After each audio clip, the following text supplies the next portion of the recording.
everyone! Andito na naman si Hansly Tatas Vlog. Nagyaya yung anak ko na magkain daw kami dito sa Labuan Point Hotel Restaurants dito sa Malaysia po.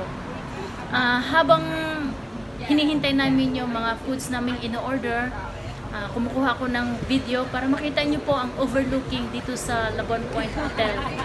Dito po kami ngayon sa 6th floor or 7th floors ba.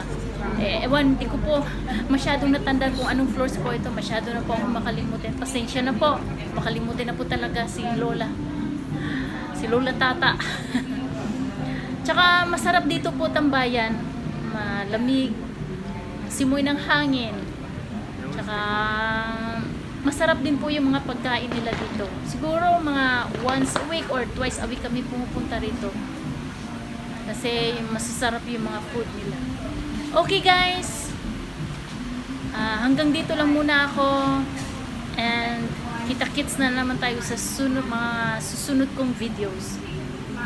Marami pong salamat sa pag-support niyo po sa YouTube channel ko, Hansly Tatas Vlog. Okay, good day everyone again, and God bless. Marami pong salamat. Bye!